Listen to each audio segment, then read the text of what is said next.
Welcome to another episode of Fight the Burnout. Today we have Clee Tilman. He is a police officer over in Pennsylvania in the U.S. I was on his podcast just recently, which was awesome, and he's now jumped over to ours, and I think he might be shitting a few bricks because he's like, "Oh my God, now I have to answer questions."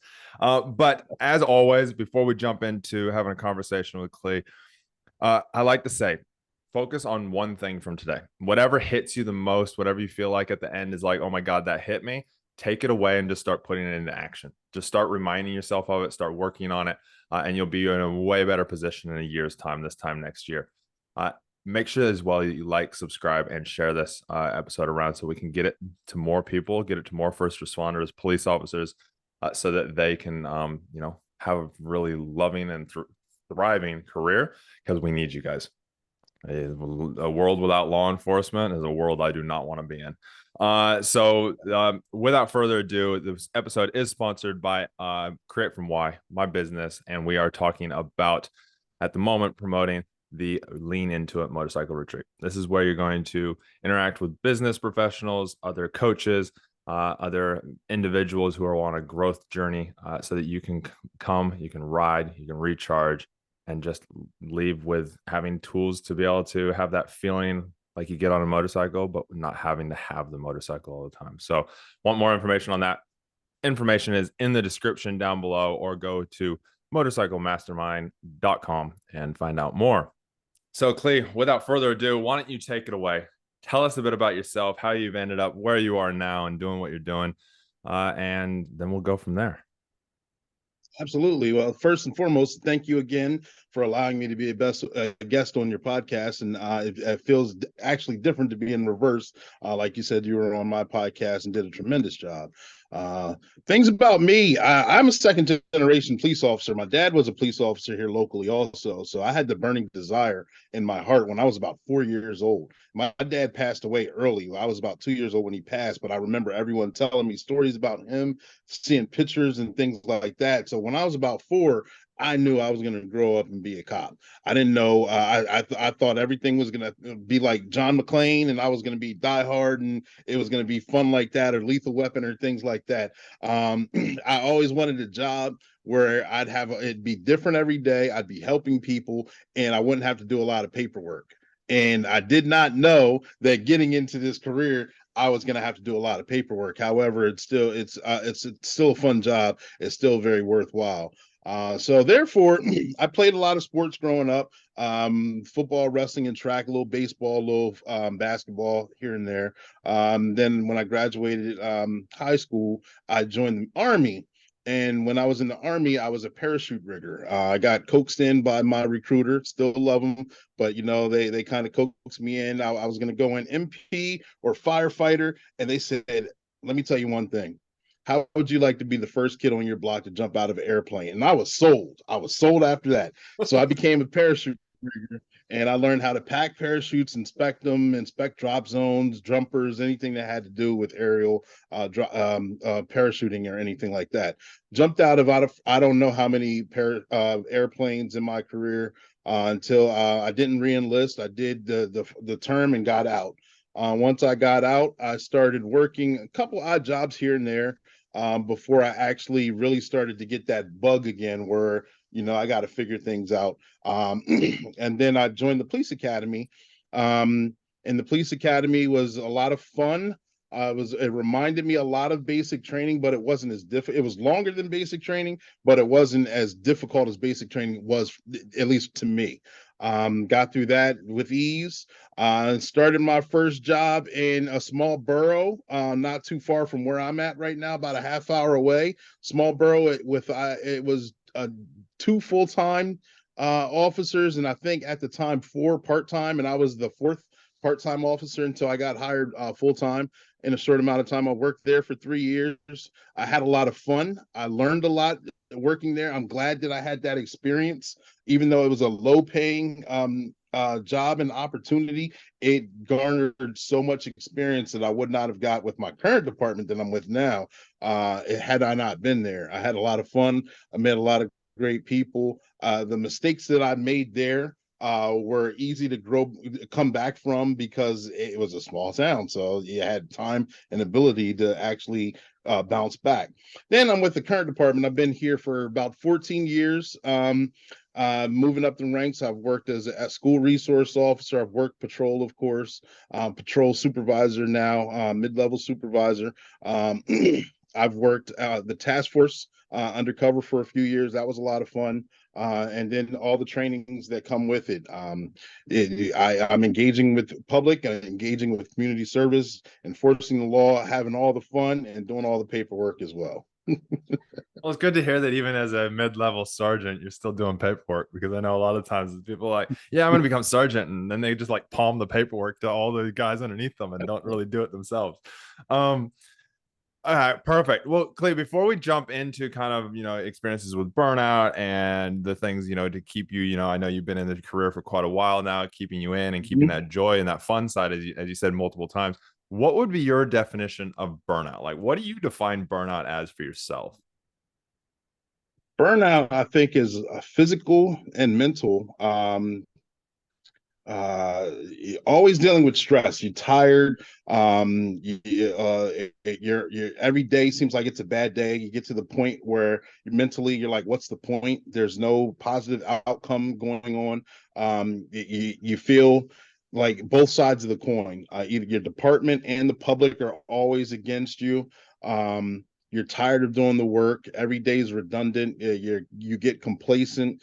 Loss of appetite, loss of numbness of feelings and emotion, not sleeping well, looking toward other vices, maybe as in some sort of sleeping pills, some sort of alcohol, to kind of either rejuvenate what may be there or just numb you through the times when you're off. Burnout can look like so many different things, but to me, I think it's when the enthusiasm has pretty much dissipated and everything just seems mundane, and for lack of a better term, everything just appears to be gray. Yeah, yeah, I love the answer. So Clay, your first tough question. Have you had bouts of that during your career in the last, how many years have you been in now? I've been total 17 years total, 14 years with my department now. Yeah. So And over the through 17 years, as well as even five, however many years in the military, and jumping out of airplanes and packing chutes and that, do you feel like you've had levels or bouts of of burnout? Absolutely.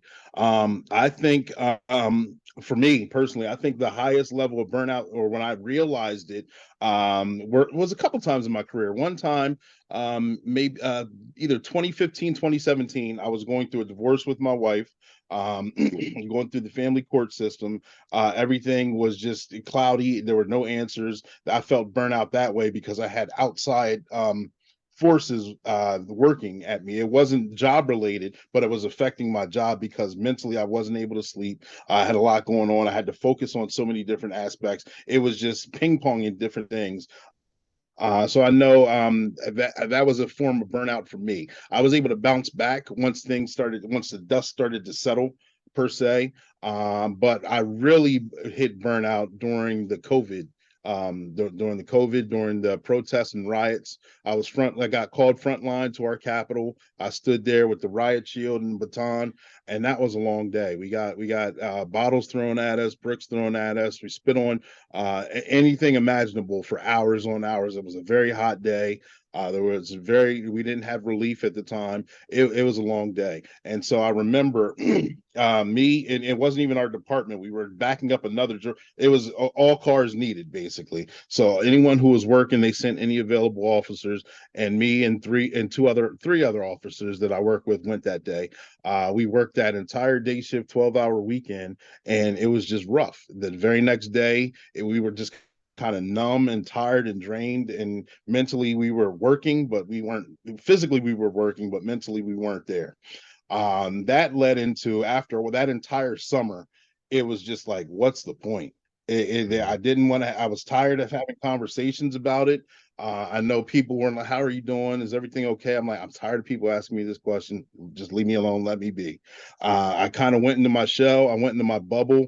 And I know that how we talked about backstage on the beer cans. We were able to bench pressing beer cans. Well, alcohol became my friend when I was off duty, because it was very while at work, I did my job. I did it effectively and fully. When I was off, I didn't feel like going anywhere. I didn't feel like going to the grocery store. I didn't feel like talking to anyone. I didn't want to run into anyone I knew. I didn't feel like answering the phone. I didn't feel like watching the news. I didn't even feel like watching movies or TV shows because they reminded me so much of everything that was going on. So I kind of set myself apart from the world. And then when you do that, it needs to be replaced with something. And unfortunately for me, I picked the unhealthy thing where I was one beer turned to five beers, and then when you're off going out to eat or whatever, getting something to eat, one shot of liquor turned into five shots of liquor, and then you're just done for the whole day. And before you know it, I was using that just to get through the day, so therefore I'd get back to work and go through the motions there as well. So that I know I faced burnout there, mental burnout, until I actually had to sit down. I forced myself to actually sit down and talk to a therapist and actually get all that anger, all that pent up aggression, and everything that it was bottling from years of police work. But I think that was the icing on the cake when that COVID year was a tough year to get through, and getting that out was much needed, very needed. First, I want to say thanks, Clay, for for saying that, because I know you just said what so many officers in the U.S., especially and worldwide, wanted to say or want to say, Wow. because a Mhm. lot of them don't talk about the fact of the stress and the pressure that put underneath them. We're seeing more and more, obviously, leaving now than ever before, especially in the U.S. So I want to praise you for saying that and being so open and honest with that, and saying that you went, you sought out therapy, and that you had a struggle, you had something going on, and you attacked it on the head. I know we've just made it sound extremely easy, and I know it wouldn't have been that easy at the time. Um, I know you mentioned on there that it was a years of law enforcement, and then that was the icing on the cake. Mhm. Before we go into the years of law enforcement, why do you believe that? Because I know physically wise, you said it in the beginning, physically wise, 12-hour day, it was hot, you were standing on that line, you had people throwing bottles at you, obviously high alertness. So there was the physical burnout there to start with. And then they Mhm. added the emotional side on as well, that just continued and continued, and in a way is still going to this day. In certain aspects, if you, especially if you look for it. Why do you think that day was your, I guess, your kind of avalanche where it just started to all just fall downhill and fall apart? Why do you feel that it was that day that you kind of go back to? Um, that's a good question. That that day was a pivotal day. That day I can remember what I had for lunch. I can remember roll call. It's kind of like the 9/11s, or the Discovery when the ship blew. You remember certain things. That day I remember very vividly. Um, Being called down there, we were supposed to go down and support, not knowing that we were going to be going down as the front line. There's two different things. Yeah. Support, we were just supposed to block a roadway and turn cars around, turn people around. That's what I thought. When we got there, we were told to suit up immediately.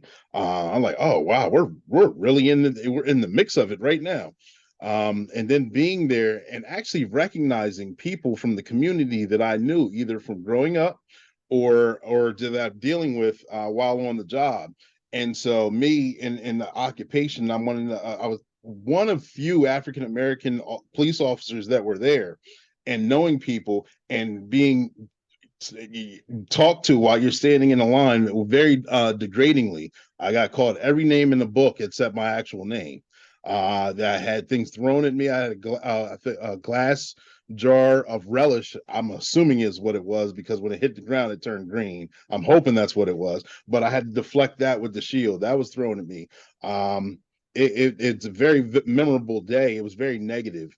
And it it's a game-changing kind of day. I know the academy prepares you for the academy prepares you for domestics, for DUIs, for shooting stabbings, for setting up perimeters. They somewhat quasi prepare you for a riot, at least from what I remember. I'm a few years removed. But to actually go through it is something totally different. I remember there was a time that when I was standing online where there was more people in the crowd than there were officers on holding the line.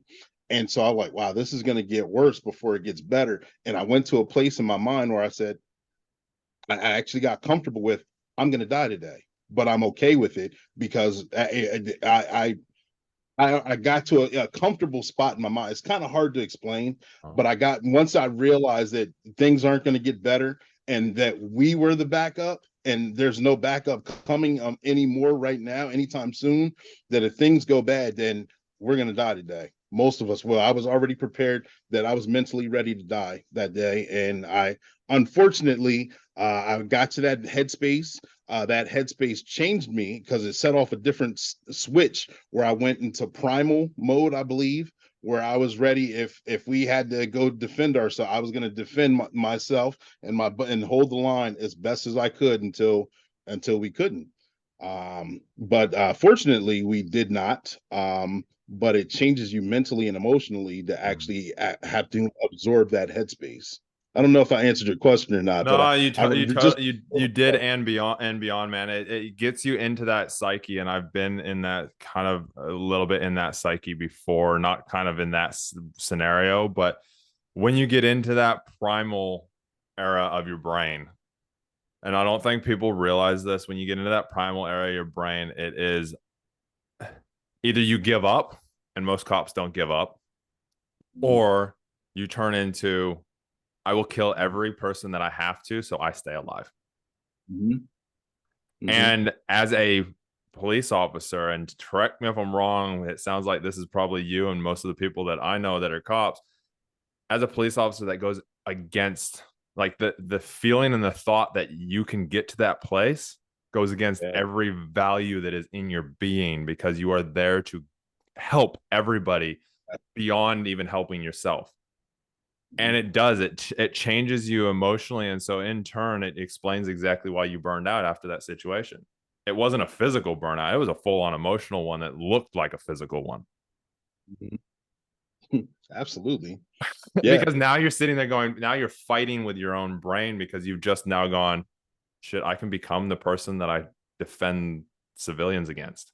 Exactly. I remember that very vivid. I'm like, it was in the academy and through trainings, don't take things personal. You hear it all the time.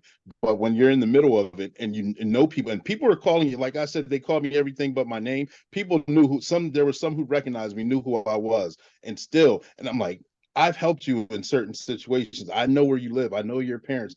I've been to your house for so many different things. You know the style of person, the style of officer I am, and you're going to come against me right now. I did take a lot of things, but you're coming against me when you know I'm here to help you, and I'm here to. This is my occupation. I'm here to protect, serve, and provide.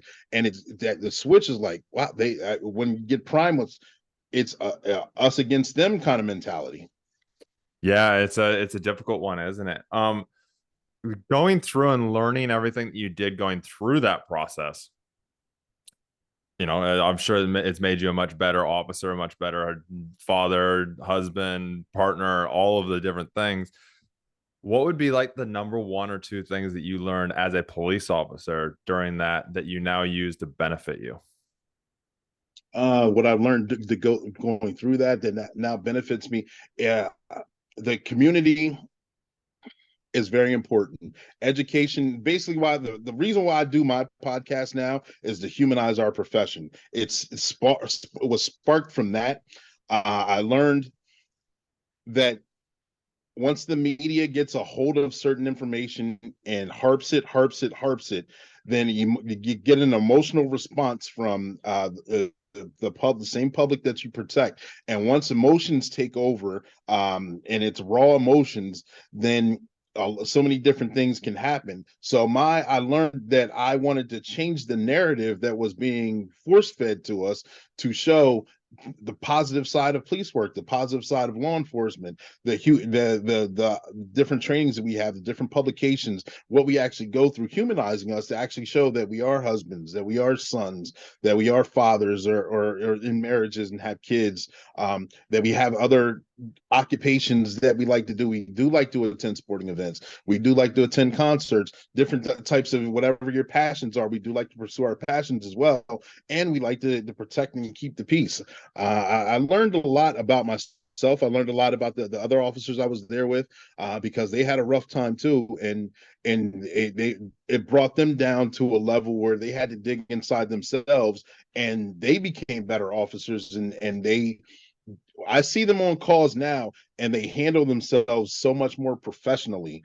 I can't attribute it to that situation, but they understand communication, body language, and knowing how to talk to someone is a lot better on a call than it seemed like it was beforehand. No, it's with every crap situation, good things can come out of it. If Mm-hmm. we focus on that, we can focus on it. I like to rewind things and learn from things and go, okay, cool. What can we do to prevent it going ahead? Now, I'm not a cop in the U.S., so I can only relate to what I can hear. But this is why I talk to people like yourself, Clay.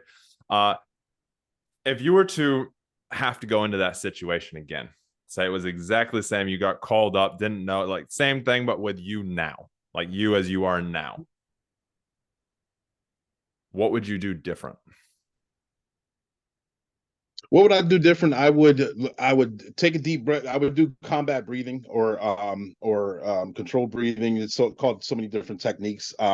Where you take a deep breath in for 4 seconds, hold it in your body, blow out your mouth for 4 seconds. I would do that at least 4 times to get oxygen back to my brain, so I could actually focus in understanding. This is part of the job. This situation is not my fault. The situation is not in my control. I can't do anything with the crowd, and with a more clear mind and a clear brain, I can understand that. Okay, they're talking to the uniform. They're not talking to me. Their emotion is attacking everything that they're upset with the uniform, and not take it so personal. I love that. It's so true. Disconnect yourself from the uniform so that it still keeps serving you even in those high risk situations. I'm gonna go to the pivotal Yes. moment of when you realized, oh my God, we might die. What would you have Yes. done differently if you had to do if that same thing was happening again with what you now know about yourself? Oh man, understand again that the situation is bad. That knowing now that I know how it strategically it works, that there is more backup there. That if things do go bad, to hold the line best you can, and know that there are other officers coming to help, and it's whatever it's going on in my brain, it's not going to last forever. If that means a good person told me, no matter how good it gets, no matter how bad it gets, nothing is going to last forever. And actually know that there's a chance of survivability. There's a chance that everything it's going to simmer down. It may not come to extreme finite at this moment or in any upcoming moment, and that this too shall pass, and everybody will be okay. I love that, man. I love the learnings that you've learned by going through everything that you have and the fact that you're focused on it, the fact that you see it, for so many officers that I know you coach people as well, and I do as well. The amount of officers that I've coached and people that I've coached is just getting out of that vortex, Yeah. that drainage of the negativity and hitting in that. And if you can catch yourself and you have multitude of tools to be able to grab yourself out of that spiral, you can change the trajectory of your mind and of your feelings and of your emotions, and actually again be that better officer, like we talk about all the time. I have a Mhm. little bit of a question that I wanted to know, and this is a personal one. You don't have to answer if you don't want to. What is it What's up? like the last few years, especially working as a police officer with all the anti-cop stuff around from the black to cop? It's like, oh my, and being an African American police officer and being at the brunt of that, yet you're like, okay, yeah, I'm one of you, but I'm one of you, like being one of both sides. What's it like? And how's that help you and benefit you as a police officer? Hmm. Um, it's two sides of each coin. There's a lot of areas I'm very strong in. Because people again that I may know, the community that I'm more comfortable going into, they're like, oh, okay, this Officer Tillman here. This certain dynamic looks just like me. I look just like them. They're like, okay, you're actually here to help. I've been in situations where my presence has actually calmed both sides down to able to get the job done. So there, it's very satisfying to actually be an individual that can be a calming effect. And the exact opposite has happened too. I've been in some racially charged situations where, again, I'm the only African American person there on scene at all, and it's not I've been called every name in the book on not the riots weren't the first time, but it's sometimes once I'm able to take myself out of it mentally, as in this, they're not talking to Clee Tilman per se, they're talking to Officer Tillman in the uniform. It really it's doesn't bother me as much anymore. I think I've self-actualized within these past couple years. In the first few years, it really did bother me because I grew up in a multicultural community where I went to school with all walks of life. I've been to bar mitzvahs, birthday parties, a lot of different cultures, and so I didn't think that is so many things were still in existence until I became a police officer. And maybe they are, maybe they aren't. I'm not here to discuss if they are or aren't, but I know there's a lot of people who are just bad and angry people, and they want to find a way to push your button, and they'll find whatever they can to push your button, and not letting them push that button doesn't get, I don't get a rise out of it anymore. Whether they do or not, it's beyond me. But I think it's a unique experience because I get to see things from a different lens, but it makes me be able to better talk to people as well. Because I have learned to communicate in areas where I used to be weak. I had to be strong because I can't react the way that I'm expected to react if I get called a certain name or something. I have to rise above and talk above, and I think I've become very good at that. So my communication has gotten tremendously better, and not taking so many things personal. Yeah, now realizing that it's the badge that they're talking to, not the person behind it. No, I love that, man. Thanks for answering that. I know that it'll help. How do you feel that being able to do that and advancing your communication skills helps you to not burn out these days? Oh man, talking things out, the what, verbal judo. I took that training itself, and I think becoming a used car salesman is the greatest thing in the world. Yeah, yeah, yeah. It's a couple situations where it could have gotten physical. Um, Communication is key. Whether if you can speak somebody's language, whether they're dropping mofos or any kind of whatever they're saying, if you can speak there and make it make sense, you can. I understand you're going through a problem. However, this for one, I have to do this, so understand where I'm coming from. However, if we can mitigate this or find a way to make it easier on you throughout this process, as long as we will treat you right, just make sure that you treat us appropriately the same way as well. We're not here to cause any dissension. We're not here to hurt you physically, and we don't want to do that. And the better you cooperate, the better the outcome will be. However, there's certain things we have to do. So let us go ahead and get that out of the way as soon as possible.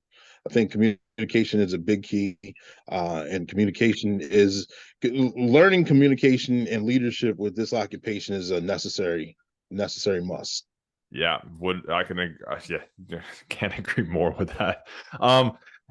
Now, Clay, how do you, because communication, as you said, is a must.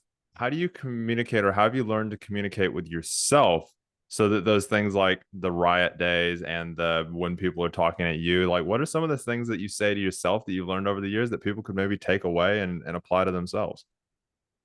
Good question. Good question. Again, the first communication isn't, I have to remind myself to breathe.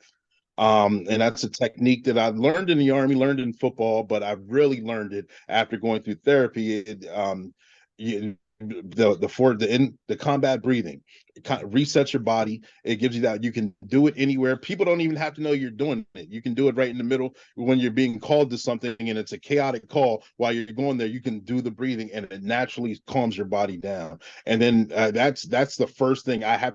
I like breathe and then go through the breathing process, resets the brain. Then you're more calm and you can hear things. You have your not hindsight, your peripheral vision, where you can you're not in, you broke the tunnel vision, where you can see things from a different angle. You see different things coming at you, and then say to yourself, everything's going to be okay. Everything's going to be okay, no matter how good it gets, no matter how bad it gets. This can't last forever. Those are the mantras that get me through, even if it's just a bad day at work and I'm not even it just is hot and there's accident after accident and we're standing there sweating on the pavement, and it's just one of those days where you can't, you miss lunch and you can't catch a break, and it's call after call after call, and it's alarm call, it's 911 hanging, it's just nuisance calls, but it's just a long day. Just it won't last forever. It'll be okay. I love that. Yeah, the tactical breathing or the box breathing as well. I think what's his name? The ex-Navy SEAL. He talks about box breathing a lot. I can't remember. His name escapes me at the moment. But yes, box breathing is a massive one. You touched a little bit on it around the peripheral vision, that it lowers the heart rate, Mm-hmm. which then lowers the adrenaline rush. And when you lower the adrenaline Mm-hmm. rush, you open up your peripheral. You don't get the tunnel of death as we call it sometimes, or the red haze.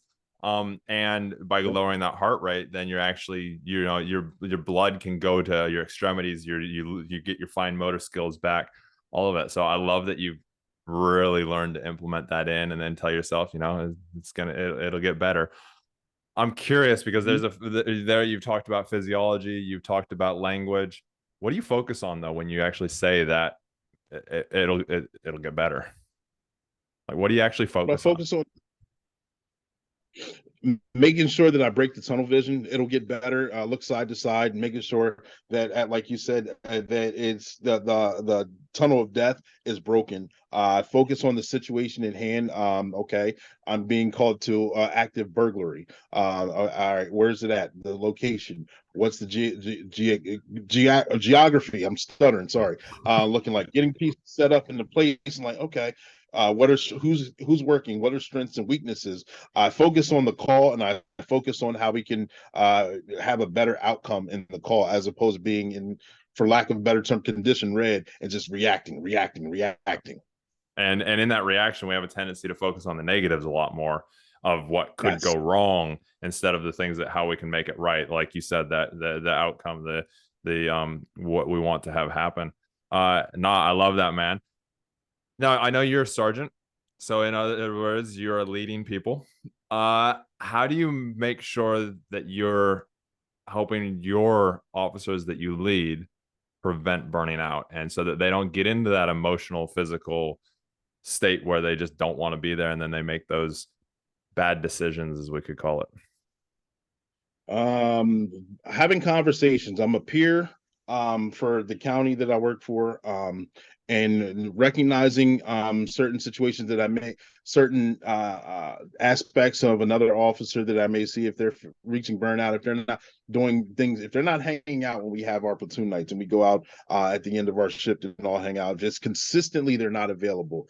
That could possibly be a red flag. If they're always withdrawn, if they always seem depressed, having a conversation, just even while we're working, like, hey buzz, everything okay? Hey, how's the wife doing? How are the kids? And having those conversations and getting that, hey, if things aren't okay, we can have a one-on-one and be totally off the record. I'm okay with that, because, and then being humbling myself and saying, because when I was going through a certain situation, this is what was happening to me, and I don't know if that's happening to you, but if you can relate to that, then let me know. I can guide you through that. Sometimes you just need a coach to guide you through the darkness, and there is a light at the end of the tunnel. I would tell them, even if they don't, whenever they're ready, have the conversation, not even with me, with someone they feel comfortable with, someone they trust, before things get worse, because things have a way of spiraling out of control before you even know they're out of control, and get ahead of the game before it becomes a bad situation. I like, as much I know it's a repetitive cycle, but if I, as much as I would like to mitigate that for the newer officers coming on, they too will still have different problems. Some I can relate to, some I can't. I wish it could be a perfect world for everyone coming on. Again, it won't be, but to actually know that somebody, to let them know that somebody's there that'll can somewhat understand and have their back, I that's a tremendous feeling. No, man, I know. I love what you're doing. It sounds like you're doing some great stuff. What would you say to those Thank you. officers that maybe don't have as good of a sergeant or leadership? I know that it's a big buzz thing out there at the moment. The bosses just don't get us. Um, what would you say to somebody that's identifying that, hey, maybe they've been listening and they're like, hey, actually, wait a second, that sounds a little bit like me, and maybe I am struggling. Maybe I do need to talk to somebody, but they don't feel like they can talk to their sergeant or lieutenant or anybody, kind of close to them. What would be your recommendation to them? That again, being a peer, that we have a agency, we have a website again that is outside law enforcement. That if you don't feel like coming to anyone that you work with, or anyone with another agency, or anything like that, it's totally confidential. To where if it breaks confidentiality, it's a legal structure that they're set up to where they have to be confidential. So your conversation is safe. They'll get you in with they'll match up with somebody who you're comfortable having that conversation with. They don't want to leave anyone behind. So even if it's not me or anyone else, then at least shoot the email, or make the phone call, or reach out to the agency where they'll find time. Whether you're off, they'll find a neutral location. There's so many different ways to meet up with someone and just get things off your chest. Mainly, the part one is the start talking and get that stuff off your chest. Yeah, So no, it's not their program itself. yeah. The program that your department has, can anybody, even if they're not in your department, still contact them? Absolutely. Our program is countywide. It's actually multi-county now. So even if it's another officer from a different county that me personally, I may not know, or they don't know me, then yes, they can still reach out to us. They have email, phone numbers. There's on that information. If not that, then again, the program itself. So What's that? What can you say what the program is or how somebody finds that? EAP, the peer access, Mazzetti and Sullivan. I don't have That's all good, man. the website with me. Mazzetti and Sullivan. If you look that up, you'll be able to find that. Muzzti and Sullivan, Sullivan. Mazzetti and Sullivan. Yeah, you look that up. I'm Cool. pretty sure you'll be able to. Again, I'll reiterate, most departments around the country and around the world that I've talked, from what I've talked to people and chiefs and stuff like that, they all have some sort of EAP type program. And so, yeah, I would recommend, like you just said, Clay, reach out to one of them and just talk. It's one of the best things that I did. And also, I'll put my spin onto it. Remember that not all people that you get put in with are the right person for you. So be Mhm. okay with that. And if you're not feeling like you connect with them or you resonate with them, ask for somebody different. It is okay to ask for somebody different. You're not going to hurt that person's feelings. They totally understand.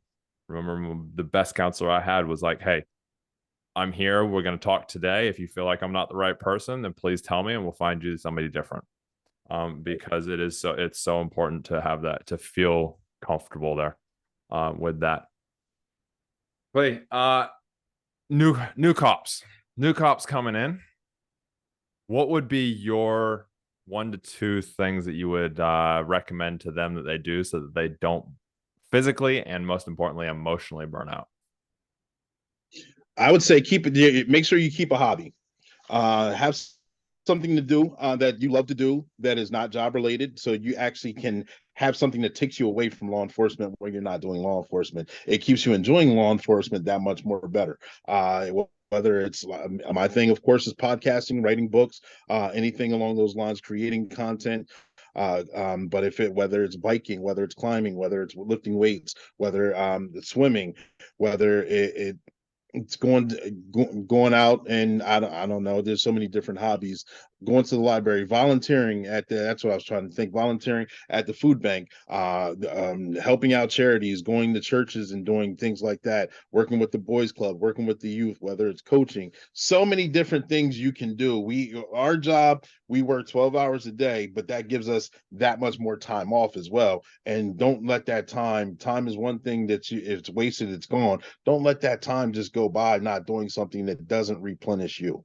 Replenishing yourself is a necessary must as well, because the job takes so much from you. And eventually, if you let it drain you and you don't fill yourself back up, then you're going to, of course, hit that burnout because you're going to have an empty tank. So I would tell them to make sure, have whatever your hobby is, keep that hobby, take on new hobbies, do something that is enjoyable to you, and it's a de-stressor. I love that, man. I love that. I also know, like from my experience in coaching and interviews, one of the big things is how you focus on that hobby as well. Because like weightlifting, you said weightlifting training, the volunteering that could have the focus of, oh, this is to help better my career.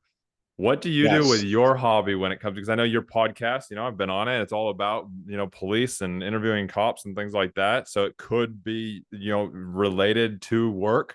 How do you make sure that that focus is shifted away from work and make sure it's not still draining you like work can? So my secret hobby is I've been writing books since the eighth grade, whether it's short stories or whatever. I have a few back here. Those are more self-help, but I'm working on a lot of nonfiction books. That is my current path, researching it, learning about it, learning content, learning how to do character development. Like I find that I'm a big geek. I find that very interesting. And that is that I could work on something and the entire day goes by just like that. And it doesn't feel like work at all. It just feels like fun. It has nothing to do with police work. It has nothing to do with the podcast. It just has, I have so many ideas and stories in my head where I feel like if I don't get them out, they're going to be gone forever. So working on that, takes me into a different place. Like I'm a big geek. I like Marvel, science fiction, Trekkie. So having that different, diverse background of things to do also replenishes me personally. I love that. I love that, man. Yeah. So making sure that you do have some hobbies that actually have nothing to do with work. I've got Yes. paragliding and somewhat motorcycle riding is kind of coming into it a little bit, but that is my replenish thing as well. So no, I love that. Um, Only a few more questions here. The big one that I Mhm. like to ask everybody, especially those that have done some self awareness, because normally they kind of have a little bit more of an idea of it. What would you say your why is? That thing that drives you, that always has from a very young age. That driver. Obviously, you want to become a cop early, but what's the why behind it? Like mine, for example, is to help myself and others truly see what we're capable of and who we are. And that's all to create the best version of ourselves. So, and that stems from my dad going away to chiropractic school when I was like 2.5, 3 years old, and me feeling like I wasn't seen or heard. So, what would you say yours is, Clee? What would you say your why is that has driven you in all the different things that you do, both personal and professional? My why is, of course, helping people out. I really enjoy that. It fills me up. I do like helping people when I can, especially when others cannot or will not. But so more so now, my why is leaving the world a better place, especially for my sons, leaving a legacy, whether they want to do this job or not. I want to at least lay down a foundation where they when they're grown into fully grown men, that they are able to take care of themselves, of course, follow their passion, follow their purpose, develop themselves into the men that they're supposed to be, and be beneficial to society, where they're actually impacting society in a positive way. And of course, if I can build, if everything I do, I'm laying brick by brick to build that wall, and eventually once I can no longer build that wall, they take it on and they build a house out of it and continuing to build. That's my why. I want to build something for my sons to take over, even if it's not this, for them to actually know, if dad did this, I want to be better than dad. I'll work harder so I can do this. And that's what keeps me going. So to be that inspiration Yes. for people. I love it, man. So what would be, I guess, what would be something that you would say to somebody who's unfamiliar with what drives them, like their why? What would be your recommendation for finding that why? Oh, another good question. You got me in the hot seat today, huh? Finding your why is sometimes can be very difficult as well. I think what it was one of my coaches said to me, keep throwing stuff at the wall to see what sticks. If you're still trying to find yourself, trying to find your purpose, whether it's law enforcement or just in life, period. You know, try real estate, try acting, again, volunteer, do different things to where you see I'm good at this, I'm passionate at this, I want to learn more about this. Finding your why, you may think that we got one guy who worked for a local Verizon. He thought he was going to run up the corporate ladder for Verizon. He found out that wasn't his passion. Then, of course, he changes occupations. He gets in law enforcement, and he's tremendous. He's loving it. He's what others had to work for, he's gifted with. He found his why, he found his passion, he found his purpose. That's just one example, of course. But once you keep doing things, keep trying different things. Of course, earlier when you're younger, you have that time and ability, doing things, throwing things at the wall, seeing what sticks until you find your passion and purpose. And then once you find what that is, then go balls to the wall without, and you just build that and make the best version of it that you can. No, I love that, man. I love it. Just keep trying different things. I will drop a little thing if you want to learn more around like my process to find the why. It's a little 7-step process. You can actually download my ebook that I have that's in the description down below, createfromwhy.com/book. And there's a step-by-step process to really do it. And then you can find what will serve it the most. But I know that you've got the podcast, you've got a few different things that you do, or maybe even if people just resonate with you and they want to reach out to you and maybe, ask you some more questions. How do people get in touch with you, and tell us a little bit about what you do besides law enforcement? Absolutely. The way to get a hold of me is workwithclee.com. Workwithclee.com. That's access that I get emails for that for the podcast itself. To do voiceovers, I do certain Be Safe cartoons like you saw during. I do I love skits them. of safety. Thank you. Trying to get that information out there. We're gonna have certain Be Safe books coming. But of course, we have the podcast where we highlight anyone who is in law enforcement, whether it is law enforcement or first responder, whether they are rookie, seasoned, or retired. And we discuss their trainings, their publications, their background, their shared stories. Also work on certain Be Safe, like I said, publishing company, One Way Publishing. Motto is they turn a mere thought into a book that's bought. So again, if it's self-help, if it's law enforcement related, if it's not law enforcement, if it's fiction, nonfiction, they can make that book happen. I wrote 5 myself. There's a couple clients that are having their dreams come true as well, having a published book come to fruition as well. It seems it's nonstop. It's nonstop. That is most of the things that if I'm not working, then I'm working one of my passions, whether it's creating content with the book or working on the podcast itself. I love that. I love it, man. So just go to workwithclee.com. We'll put the link down in the description down below. We'll also underneath that, we'll drop the episode where Clee interviews me on there as well, so that more people can get a listen to that. Get some more listeners and people to your podcast as well, there, Clee. Perfect. I wanted to ask, actually, I'm gonna put you on the spot here, Clee, if I haven't already. What does Sergeant Be Safe have to give us today? Oh, what does he have to give us today? And if he has nothing right now, because I put you on the spot, this is out of the blue. Just let me know, and that's all good. We can leave it to it, and I'll put we can direct to Mr. Be Safe, to Sergeant Be Safe, afterwards. Sergeant Be Safe is a cartoon cop that has developed because wanted to have safety content interludes like Smokey the Bear or McGruff the Crime Dog or Officer Friendly. So he was developed to giving safety tips, and that's your tip of the day to get you on your way as his catchphrase. And he will have a new skit done for the podcast this upcoming Wednesday, and he will have new content, new skits done for the month of March as well. So I can't give all the secrets away. You guys got to stay tuned and check him out. But he has his friends, Captain Chaos with his K9 Kraken, and the bad guys Rob You Blind, Chance Wilder, and Treacherous Tony. They're always on the prowl.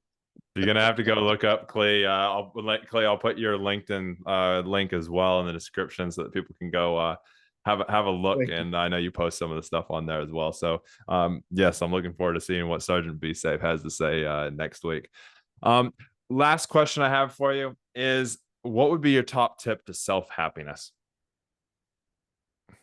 Self-happiness. I think I would self-happiness I would relate that to law enforcement again back, because law enforcement, like we talked on our podcast when I interviewed you, cops don't reach out. Cops are the fixers. Cops don't need fixed. I think that one way to self-happiness is actually understanding that yes, sometimes we're going to need to ask for help. Yes, sometimes we're going to need fixed.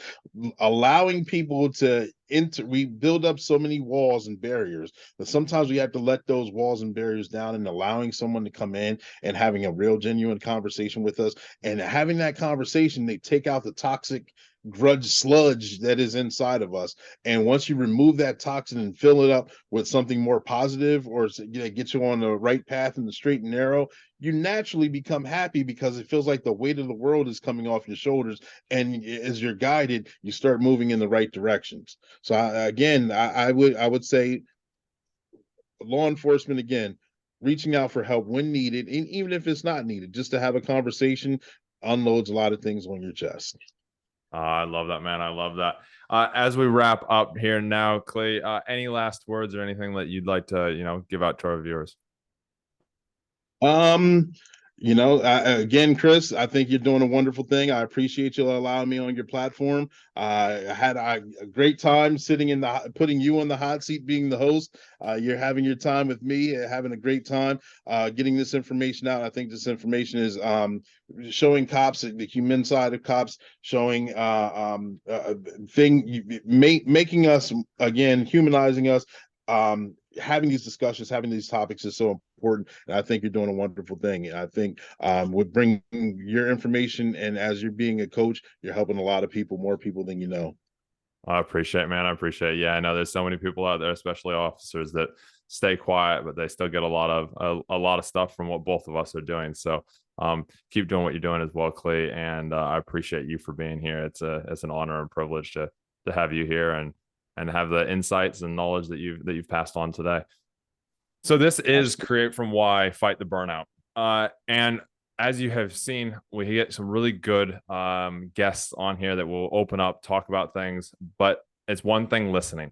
We've got to really make sure that we actually take and we put things in action, because we all have Google. We can all get a doctorate in Google and Google everything, but it's a matter of what we do with that information that matters. And if you you just implement one thing just one thing, and you actually get really good at it, you're gonna change your life. You're gonna change the way that you have your relationship. You're gonna change your world, your work, everything. So please implement one thing. Make sure you do reach out to us if you need any assistance. It is Chris at knockingdemoncoaching.com. And or you can go to my Instagram or LinkedIn. It's just Chris Chandler-Yates, and you can find me there, or reach out to Clee. If you find you resonate with him more, that's why we get people on here.